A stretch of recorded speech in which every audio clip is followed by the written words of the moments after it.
Part kedua dari buku Thriving Gig Economy. Rencana awalnya gue pengen bikin 2 part aja, tapi ternyata lumayan panjang bukunya, jadi gue akan lanjut untuk part ketiga. Dan ini part keduanya ya. Melanjutkan dari baca buku yang kemarin itu di part 1, di mana dia udah menjelaskan tentang gig ekonomi, kemudian sejarahnya. Lalu dia menjabarkan bahwa kita itu bekerja sebagai seorang freelance atau gig ekonomi itu di buku ini dijabarkan sebagai seorang konsultan. Jadi posisi konsultan di sini itu ya yang perlu kita garis bawahi agar kita benar-benar paham buku ini adalah kita itu sebagai seorang atau sebuah company yang bergerak di bidang consulting.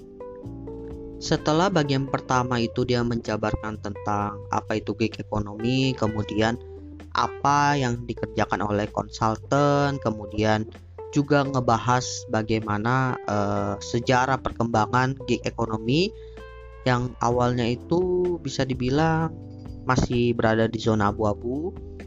Di part kedua yang gue baca di sini lebih menjabarkan yang pertama, bagaimana membangun bisnis sebagai seorang atau sebuah konsultan.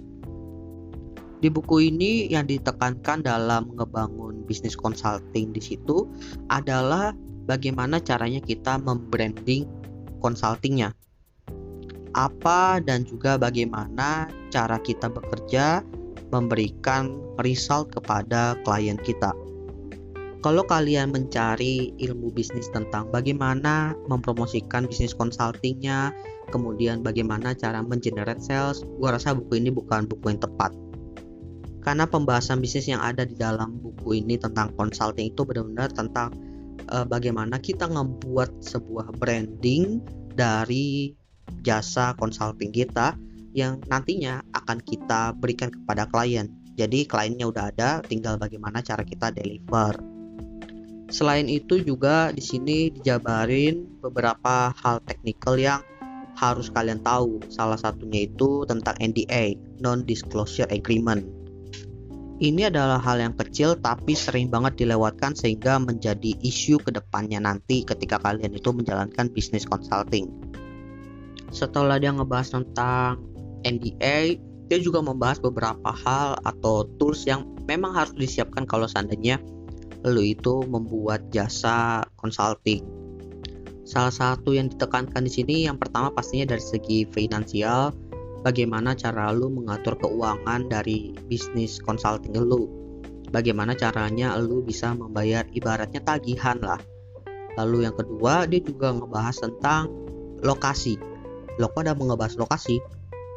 Di sini menariknya adalah ternyata ketika kita ngebuat bisnis consulting itu lokasi itu penting untuk tempat kita. Yang pertama, kalau seandainya kita ingin bertemu dengan klien, mungkin itu adalah tempat yang dijadikan tempat bertemunya. Lalu yang kedua, kalau seandainya bisnis consulting kalian itu udah berubah menjadi company, itu adalah lokasi kantor kalian.